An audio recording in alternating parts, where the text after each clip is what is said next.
Bene data bakundwa, twishimiye kubana namwe tugarutse imbere yanyu kubagezaho ubutumwa bwihutirwa muri kino gihe cy'amezi atatu, amezi akomeye, amezi twamenye amakuru ko Satani afite umugambi wo kuzatamba ibitambo.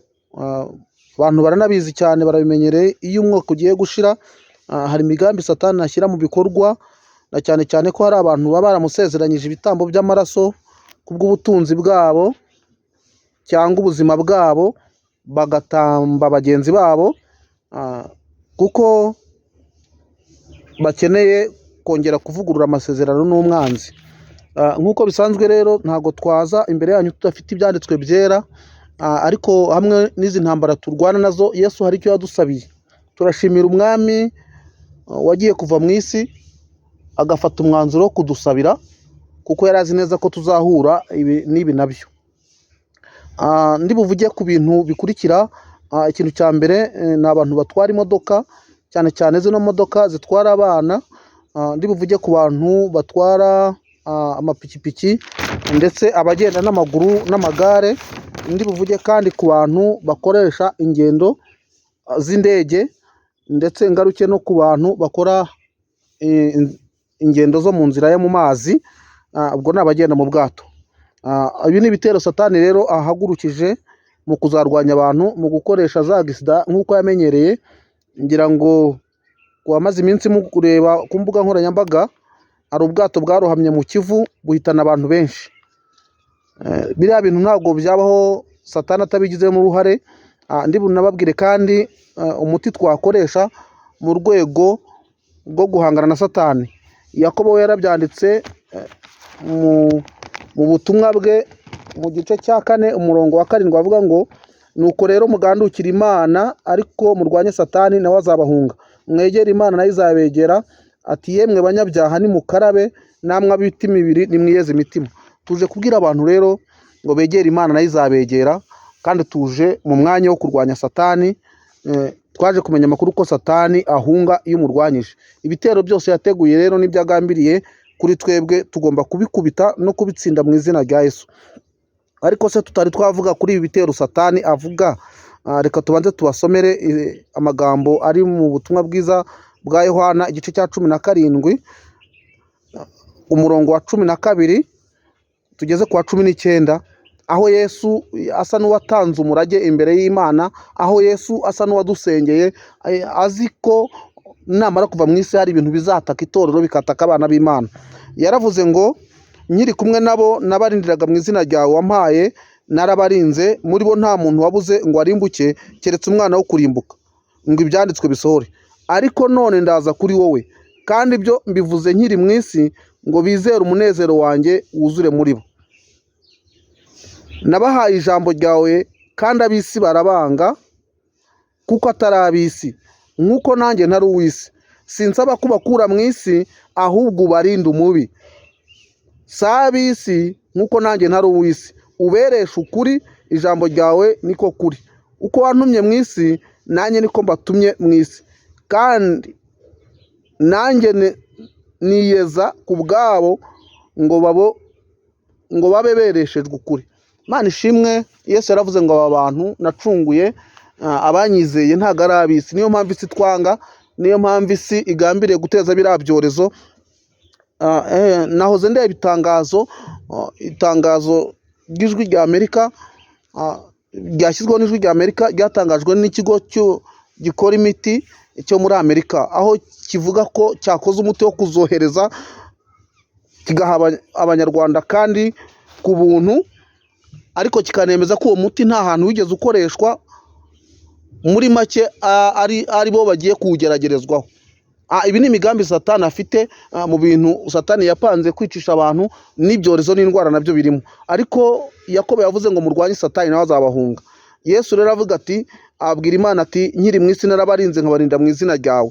Ariko akimara no kugenda, ntabwo areka kuturinda, ahubwo aravuga tubereshe ukuri, ijambo ryawe niko kuri. Ngo kandi nta n'umwe najimije. Bivuze ko mu byo yadusabiye yaravuze ngo ubarinde umubi. Imana ishimwe kandi Imana ihabwe icyubahiro ko Yesu ubwe ari we wibwira Imana ngo abantu banjye bari mu isi ubwo ntakiyirimo, icyo ngusaba ni ukubarinda umubi. Umubi arahari, imbaraga mbi za gishitani zirahari, ariko tuzazitsinda mu izina rya Yesu. Hari abantu bajya bafata ingamba zo gufata umugambi umwe mubi wo gutanga bitamboho bagenzi babo, ndetse bakanavuga ngo azagwe ku gasi, ngo amaraso yazasesekare mu muhanda, akavuga ngo azagwe mu mazi. Ndabwira abantu muri zino ngamba dufite zo kurwanya Satani, tugomba gufata n'imyanzuro yo kwirinda. Niba ugiye gukoresha inzira z'amazi, wibuke ko mu mazi ariho Satani agutegeye, wibuke ko Satani yashoyemo ibitero. Ufate umwambaro wo kugendera mu mazi, nibatanaguha uwanjye no kujyamo, ndetse numva n'umutima wawe utakwemerera kugenda muri ubwo bwato, unabihagarike cyangwa unabisubike, kuko ibi nabo biri muri bimwe Imana ijya iduhishurira. Tugeze mu gihe cyo kuyoborwa n'umwuka, tugakora ibyo umwuka yemera mu izina rya Yesu. Hanyuma nujya gutega moto, ushobora gutega moto wumva umwuka bikwemereye, hanyuma kandi waba wanayiteze ukaba wavuye mu rugo wasenze, kuko muri rya sengesho Yesu yadusengeye avuga ngo ubarinde umubi. Jya wiyaturaho amahoro, wiyatureho ubuzima, uvuge uti ndagiye mu izina rya Yesu, amaraso ya Yesu antwikire, amaraso ya Yesu andinde. Imana yacu ihabwe icyubahiro. Mu by'ukuri hano mu mujyi wa Kigali ntabwo hashobora gushira umunsi umwe hadapfuye umuntu agonzwe n'imodoka, cyangwa ari umunyamaguru, cyangwa yari ari no mu modoka, kubera umugambi wa Satani wo guteza impanuka zikomeye. Imana yacu turengere kandi Imana yacu tugire neza. Ahagurukiye kandi kurwanya abantu bakoresha ibinyabiziga, cyane cyane abagenda mu modoka, yaba imodoka rusange cyangwa imodoka z'abantu ku giti cyabo, cyane cyane iz'abana. Abantu bamaze iminsi babona uburyo Satani arimo kugenda yica abana batoya cyane, abateza impanuka. Nuko azi neza ko ibitambo by'amaraso cyane cyane ay'abana amushimisha. Niyo mpamvu natwe twaje kurwanya Satani mu izina rya Yesu, ngo atazongera gutwara abana bacu uko yiboneye mu izina rya Yesu. Twaje kandi kumutsinda, kuko igihe cyose dukunda gukoresha bino binyabiziga tubigendaho, abandi abacu bakabigenderaho, ariko siho Satani agomba kudutegera. Tugomba kumutsinda mu izina rya Yesu. Mu mpera z'umwaka rero agambiriye kwica abantu benshi, ndetse muri ano mezi atatu kuva muri uku kwa cumi, ukwa cumi na kumwe n'ukwa cumi n'abiri, hari ibitero bikomeye by'umwanzi, ariko tuje kubitsinda kandi tuje kwiringira amaraso ya Yesu wadusabiye avuga ngo Imana iturinde umubi. Imana ihabwe icyubahiro, tuzabitsinda mu izina rya Yesu. Imana yatumye ubaho muri 2024, nubwo ari umwaka twari twarahishuriwe uzabamo ibintu bigoye cyane, intambara zitandukanye, impfu zitandukanye, ibyo byose byagiye biba, ariko ano mezi atatu ni amezi ugomba gufata ugasenga. Nuba ufite umuntu wawe ugiye kujya hanze cyangwa uvuyeyo, hari ukuntu abantu bajya bafata umwanya bagatanga amafaranga menshi arenga 20,000 kugura indabyo zo kuzaza kwakira umuntu, ahubwo wagombye gufata umwanya wo kwiriza ubusa no gusenga, ukavuga uti mwene data cyangwa mwene mama nzajya kumwakira ku kibuga cy'indege, ukamusengera amasengesho kugira ngo urugendo uzabe urugendo ruhire kandi urugendo rw'amahoro. Imana yacu turengere, Imana yacu tugire neza. Tujya dukoresha ingendo nyinshi ku manywa na nijoro dutega ibinyabiziga. Ahangaha niho Satani akorera. Nagira ngo nkubwire ngo hariya mu muhanda uriya w'umukara, hariya tugenda, hari Imana iturindira, niho abantu bapfira, niho abantu bashiriye, niho Satani ari gukorera. Ni ikibuga cye akiniraho agakora uko ashaka, ariko abarinzwe n'amaraso ya Yesu, ijambo rya Yesu rizajya ritubeshaho, kandi azajya turinda umubi, kuko Imana yacu ibana natwe. Zaburi 125 ivuga ngo abiringiye Uwiteka Imana bameze nk'umusozi wa Siyoni utabasha kunyeganyezwa, ngo ahubwo uhora uhamye rwose. Nk'uko imisozi igose Yerusalemu, ni Uwiteka agota abantu be uhereye none ukageza iteka ryose. Ndakwifuriza nshuti mwene data kugotwa n'amaraso ya Yesu, kugotwa n'imbaraga z'Imana, kurindwa n'ubushobozi bw'Imana, kubana nayo, kugendana nayo. Ndimo ndahugurira abantu kuba muri iri jambo, gukomera mu maraso ya Yesu, kurindwa nayo. Imana yacu tugire neza kandi Imana yacu turengere. Abari mu maraso ya Yesu, abari mu burinzi bwiwe nta kibaba. Hari ibitero bihagurutse kuri zino ndwara, izi ndwara z'ibyorezo ziri gutera zikaza zitandukanye, zica abantu batandukanye. Iki gitero nawe cyakugeraho, ariko amaraso ya Yesu nakurinda. Yesu nakurinda umubi. Ijambo ry'Imana nirikweza rikakweresha ukuri kwaryo, ukamenya ibyanditswe, ugasoma. Imana ihabwe icyubahiro ko yaduhishura ikintu gikomeye. Ejo bundi hari umuntu umwe mu banditsi aravuga ngo asoma inyandiko z'abanyamahanga, inyandiko z'abazungu, aravuga ngo iyo ushaka guhisha umunyafurika ngo umuhisha mu nyandiko. Imana ishimwe ko twamenye ko mu nyandiko aho ngaho aho ibyo biba biri tubasha kubisoma tukabisobanukirwa. Natwe ariko twamenye Yesu, bashobora kuduhisha mu nyandiko ko tudakwisoma, ariko natwe tugahishurirwa n'umwuka wera. Imana yacu turengere. Nshuti bene data, ndabizi neza ko Satani akataje gukora ndetse no gukora mu migambi mibi. Ndabizi neza ko iki kiganiro kizumvwa n'abantu benshi, abakomeye n'aboroheje, ariko tuje guhishura iyi migambi y'umwanzi, iyi migambi ya Satani yo gutega abantu akabategera ku mpanuka, izi mpanuka z'amazi, izi mpanuka zo mu kirere hakoreshejwe indege, izi mpanuka z'imodoka, izi mpanuka z'amagare ndetse n'abagenzi bire amaguru, zose zirateguwe.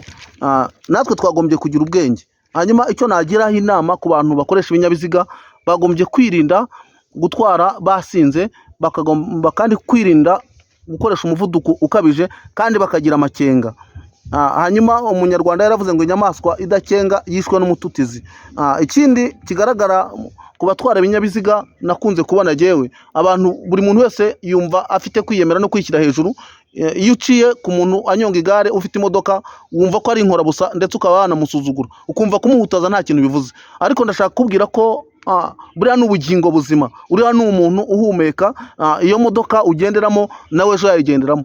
Kandi niba unamuceho uri kuri moto agenda n'amaguru, wibona ko kuba agenda n'amaguru ari umunyamafuti cyane, ahubwo gira ubwenge, ugira amakenga, umuceho mu mahoro, utambuke amahoro, nawe asigara amahoro.